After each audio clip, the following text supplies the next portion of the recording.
പരസ്യപ്രചാരണം അവസാനിക്കാൻ 12 ദിവസം മാത്രം ബാക്കി നിൽക്കെ ആവേശം ഇരട്ടിയാക്കി മുന്നേറുകയാണ് മുന്നണികളും സ്ഥാനാർത്ഥികളും. ഇടയ്ക്കിടെ വേനൽ മഴ പെയ്യുന്നുണ്ടെങ്കിലും തെരഞ്ഞെടുപ്പ് ചൂടിന് ഒട്ടും കുറവില്ല. തിരുവനന്തപുരം മണ്ഡലത്തിലെ LDF സ്ഥാനാർത്ഥി പന്ന്യൻ രവീന്ദ്രൻ കഴക്കൂട്ടത്ത് പൊതുപര്യടനത്തിലൂടെയാണ് ജനങ്ങൾക്കിടയിൽ ഇന്നെത്തിയത്.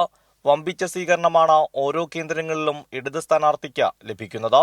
UDF സ്ഥാനാർത്ഥി ശശി തരൂർ നിയമമണ്ഡലത്തിലും NDA സ്ഥാനാർത്ഥി രാജീവ് ചന്ദ്രശേഖർ സ്വകാര്യ സന്ദർശനങ്ങളിലുമായിരുന്നു ഇന്ന്. മുഖ്യമന്ത്രി എത്തിയതിന്റെ ആവേശം അതേപടി നിലനിർത്തിയായിരുന്നു ആറ്റിങ്ങൽ മണ്ഡലത്തിലെ LDFന്റെ പ്രചാരണം. ചെറിയൻകീഴ് നിയമസഭാ മണ്ഡലം കേന്ദ്രീകരിച്ചായിരുന്നു LDF സ്ഥാനാർത്ഥി V ജോയിയുടെ പൊതുപര്യടനം. UDF സ്ഥാനാർത്ഥി അടൂർ പ്രകാശ് ചെറിയൻകീഴിലും NDA സ്ഥാനാർത്ഥി V മുരളീധരൻ പാലോടുമാണ് ഇന്ന് പര്യടനം നടത്തുന്നത്. കൊല്ലത്ത് ഇടതുമുന്നണി സ്ഥാനാർത്ഥി M മുകേഷ് കൊല്ലം നിയോജകമണ്ഡലത്തിലാണ് പര്യടനം നടത്തുന്നത്. UDF സ്ഥാനാർത്ഥി NK പ്രേമചന്ദ്രൻ കുണ്ടറ നിയോജകമണ്ഡലത്തിലും NDA സ്ഥാനാർത്ഥി കൃഷ്ണകുമാർ കൊല്ലത്തുമാണ് പര്യടനം നടത്തുന്നത്. പത്തനംതിട്ട ലോക്സഭാ മണ്ഡലത്തിലെ ഇടത് സ്ഥാനാർത്ഥി TM തോമസ് ഐസക് തിരുവല്ല നിയോജകമണ്ഡലത്തിലാണ് പര്യടനം നടത്തുന്നത്.